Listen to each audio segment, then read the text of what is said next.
My name is Madison, 28. First doctor in my entire family.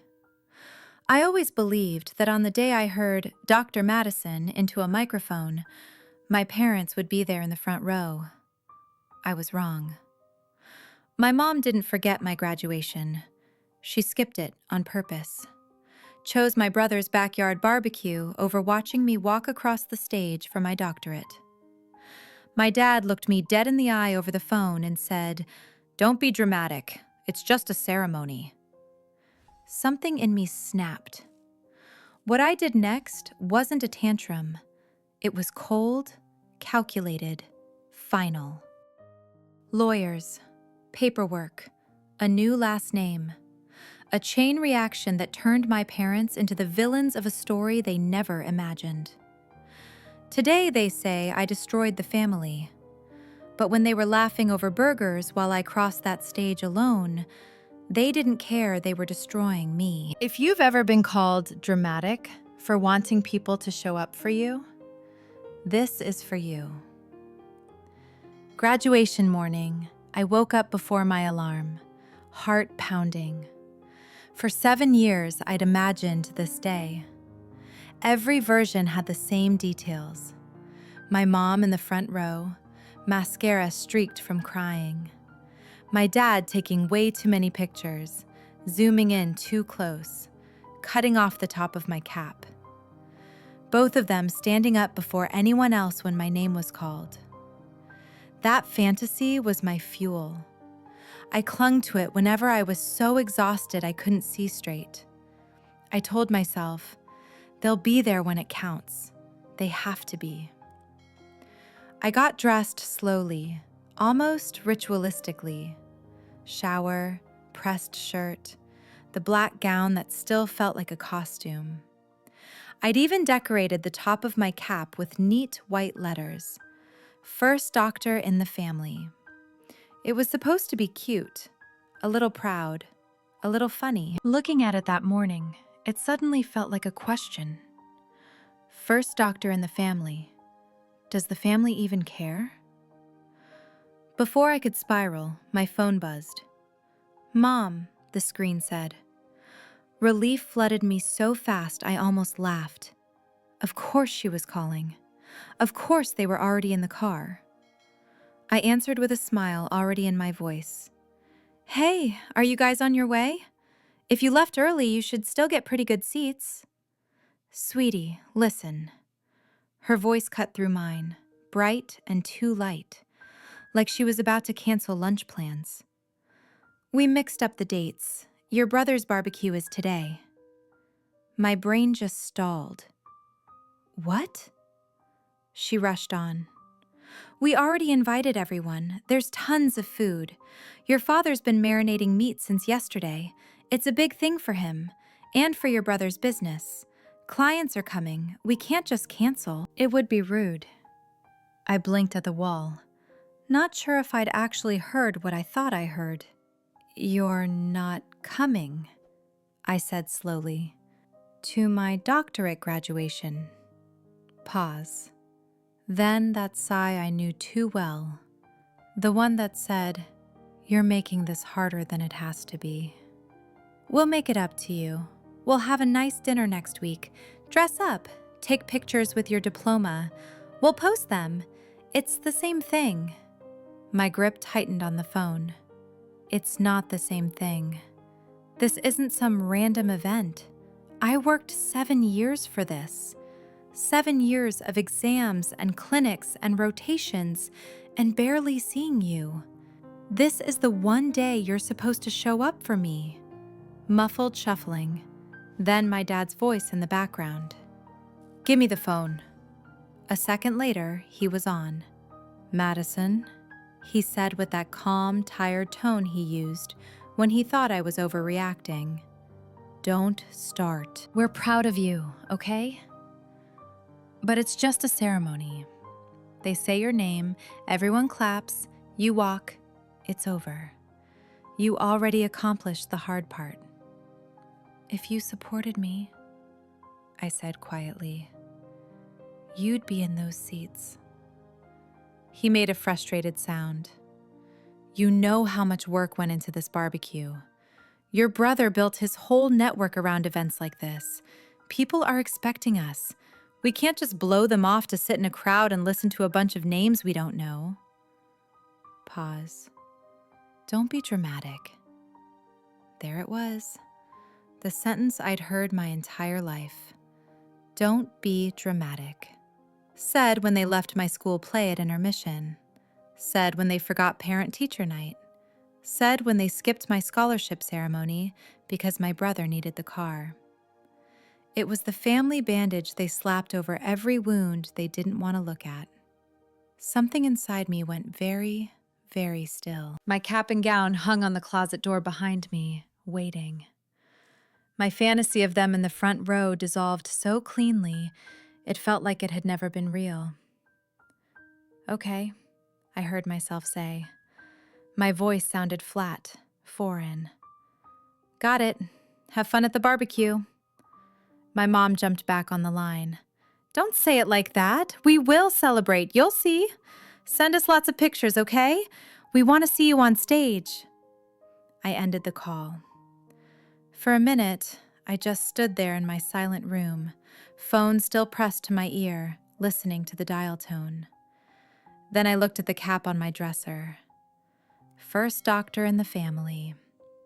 I ripped the letters off one by one until the cap was just black fabric again. Anonymous, forgettable, exactly how they'd always treated me. The ceremony was beautiful. The hall was packed. Families cheered when names were called. When they said, Dr. Madison Carter.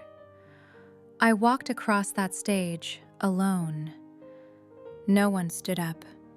No one screamed. No flash from the front row. I smiled for the official photographer, shook hands, accepted my diploma, and felt absolutely nothing. After the ceremony, I checked my phone. 37 messages in the family group chat. None of them were congratulations. They were photos from the barbecue. My brother grinning next to the grill. My parents laughing with clients. One photo showed my mom holding a burger. Timestamp, exactly when my name was called. I stared at that photo for a long time. Then I opened a new note on my phone, started making a list. Things to do. 1. Find a lawyer. 2. Change my name. 3. Never go back. 3 weeks later, I was sitting in a lawyer's office filling out paperwork. Legal name change. Madison Carter to Madison Murphy. My mother's maiden name, the only part of my family history I wanted to keep. The lawyer asked why I was doing it. Because, I said, I'm cutting ties with people who made it very clear I'm optional, and I don't want them using my name as a claim to me anymore. He nodded, didn't ask for details. 6 weeks later, the court order came through. Dr. Madison Murphy. Official, legal, final. I updated everything. Driver's license, medical license, bank accounts, professional registration. Every document that used to say Carter, erased. My parents didn't know yet. I didn't tell them. I just disappeared. Stopped answering calls. Stopped showing up for holidays. Stopped pretending. For almost 3 years, I heard almost nothing from them. Stiff holiday group emails, occasional forwarded memes. I didn't go home. I didn't send gifts. My new life as Dr. Madison Murphy filled up with work, therapy clients, quiet chosen friendships. I also started a blog under a pseudonym, Dr. M. I wrote about family neglect, golden children, invisible siblings, parents who call you dramatic when you point at the wound they gave you. One post in particular poured out of me. When your parents skip your graduation for a barbecue. I described the empty chairs, the phone call, the photo from the party. I ended it with, "Some people will say you're overreacting. Ask yourself why they're more upset about you telling the story than about the story being true." The blog was small at first, a handful of readers. Then one post got shared, then another. Comments started appearing. "This happened to me. I thought I was crazy. Thank you for saying it out loud." My pain was no longer a secret. It was a signal. One piece about the ghost child and the golden child got picked up by an online magazine. They asked if they could republish it. I agreed, as long as they didn't use my full name. Just Dr. M, psychologist. I forgot about it after I hit send. A week later, my phone started buzzing during lunch break. Unknown number. I ignored it. It rang again and again. Finally, a text. "Madison, please. It's Mom. It's important." I let it go to voicemail. That night, I pressed play. Her voice sounded wrong, tight, panicked. "Madison, if this is still your number, I think that article was about us. People are talking. Your father is furious. Your brother is losing clients, sponsors. They don't want to work with someone from a family that would do that to their daughter." Pause. "Is that what you wanted? To punish us?" The second voicemail was sharper. "This is our private business. I cannot believe you would paint us as abusers on the internet. It was one misunderstanding, and now you're making us look like monsters." One misunderstanding. That's what she called a lifetime of being second choice. Days later, my mom sent a text that stripped away any remaining illusion. "Please call me. We're desperate." Not, "I miss you." Not, "I'm sorry." Just, "We're desperate." Because my truth was costing them money, reputation, the polished image they'd built. In the end, I did call back, but not to apologize. "If we talk," I told my mother, "it has to be in public, neutral place. No yelling, no pretending it was all a misunderstanding. You tell the truth or there's nothing to say." She agreed instantly. We picked a cafe halfway between my city and theirs. When I walked in, I spotted them immediately. My mom looked smaller than I remembered, lines etched deeper. My dad looked exactly the same, just older, jaw clenched, arms crossed. My mom stood like she wanted to hug me. I stopped, just out of reach. "Hi," I said. "It's Dr. Murphy now." My dad's eyes flickered. He didn't like that. We sat. Awkward dance of menus and coffee orders. As soon as the waiter left, my mom leaned in. "We're under attack. Ever since that article, people have been judging us. Your brother's sponsors are pulling out. Clients are avoiding him. Your father's position at the club is in question. This is hurting our whole family." I pulled out my phone, opened the family chat screenshot from my graduation day, slid it across the table. My message. "Today, I became Dr. Madison Carter." Their reply. "We said we'd celebrate next week. Why are you making this about drama?" And beneath that, my dad's voice recording. "Don't be dramatic. It's just a ceremony." "You mean this?" I asked. "This is what I described. You're upset that people finally see it." My dad's mouth tightened. "We made a mistake. People make mistakes. That doesn't mean you get to smear us online and destroy our lives." Interesting choice of words. Because when you skipped my doctorate graduation, that wasn't just a mistake. It was a choice. You didn't forget. You prioritized convenience. Pause. I just wrote down what happened. My mom's eyes brimmed with tears. You're twisting things. We've always supported you. We paid for your books, your rent. We were proud of you. You were proud in theory, I cut in. But when it came time to show up, you didn't. Not in high school, not in college, and not when it mattered most. They went quiet. A couple at the next table glanced over, but I didn't lower my voice. Let them hear. For once, I wanted witnesses. We tried our best, my mom whispered. I laughed once, softly. No, you tried your best with him. With me? You did the bare minimum and called it parenting. And when I finally pointed at the pattern, you called me dramatic. My dad leaned forward, voice low but hard. We are not villains in your little revenge story. Families have problems, but you don't take them to the internet. That's betrayal.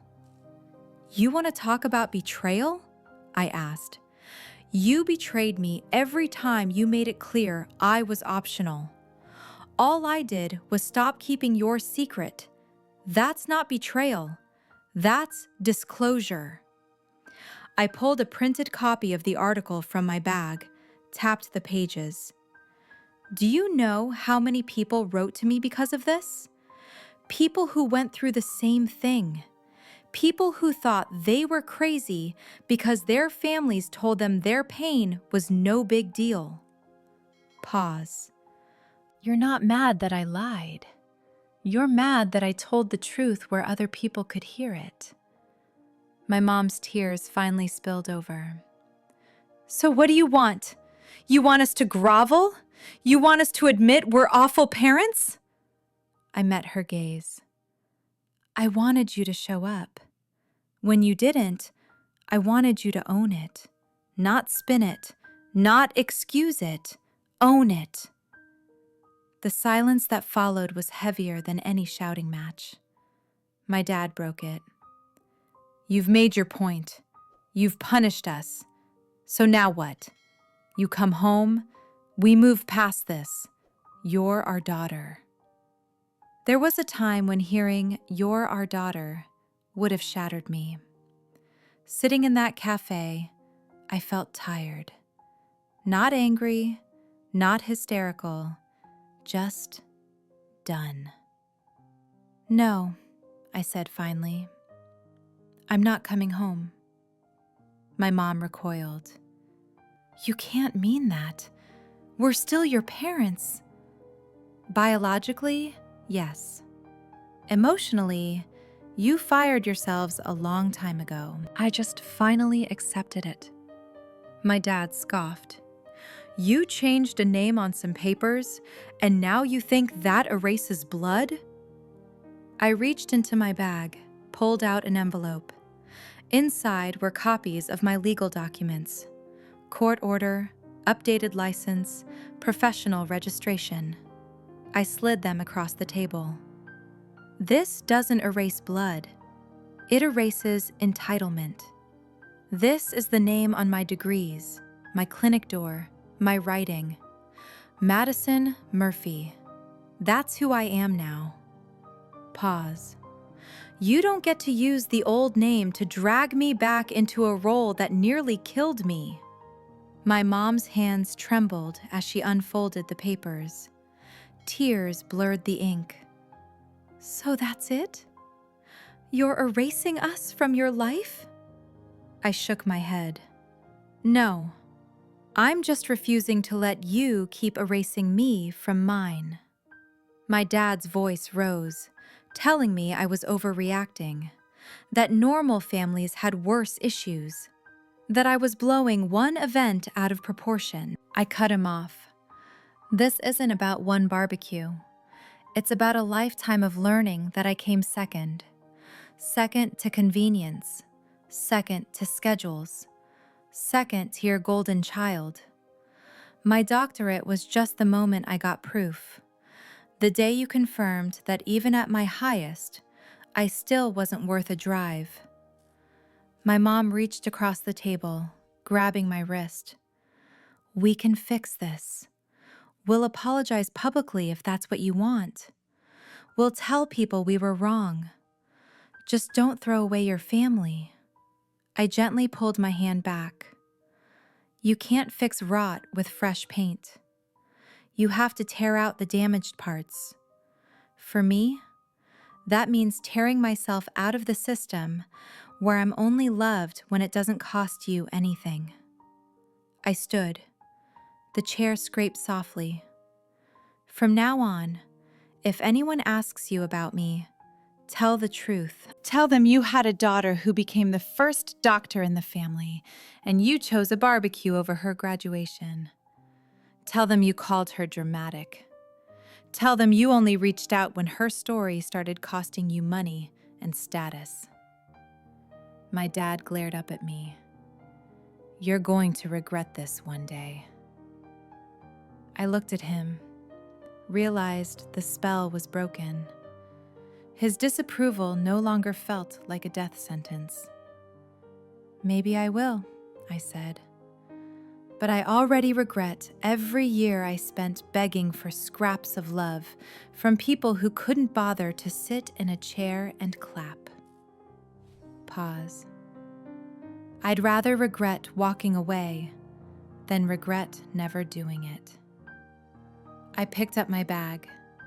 My mom's voice cracked behind me, saying my old last name like a spell that used to work. It didn't.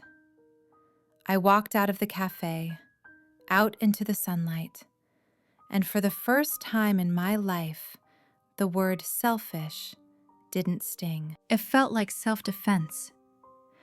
In the months that followed, the texts came in waves: anger, guilt, bargaining, nostalgia. Then, eventually, silence.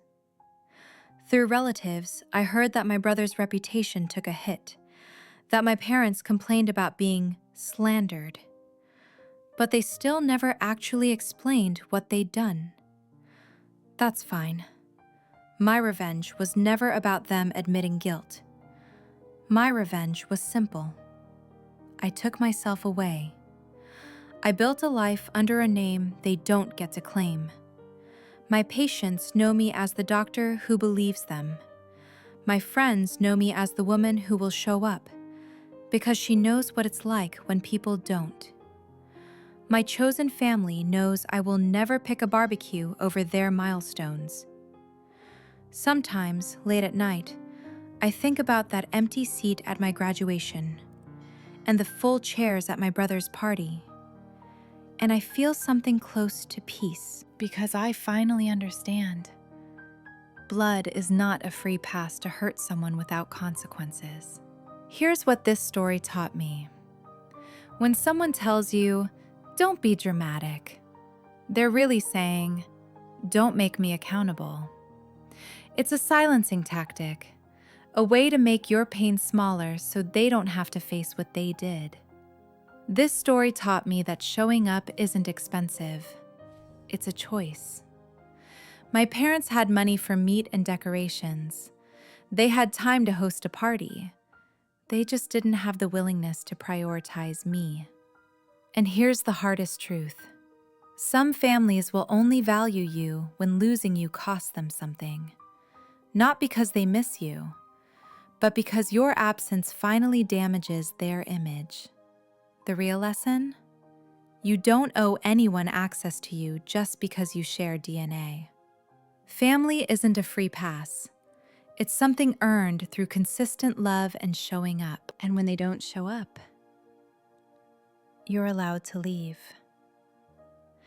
So now, I want to ask you, if your parents skipped the biggest moment of your life for something as trivial as a barbecue, what would you do? Would you forgive them? Go to that makeup dinner and pretend it didn't hurt? Or would you do what Madison did? Cut ties, change your name, and build a life they can't touch. Maybe you'd set conditions. Require a real apology first, therapy together, actual accountability before any relationship continues. I really want to know. Because here's the deeper question. When people show you over and over that you're optional, at what point does staying become self-harm? Is walking away an act of revenge or an act of self-preservation? And if you publicly share your story, knowing it might hurt the people who hurt you, are you being vindictive, or are you finally refusing to carry their shame? Leave your thoughts in the comments below, because this isn't just about graduation or barbecues. It's about knowing when loyalty to family becomes betrayal of yourself. Let's discuss.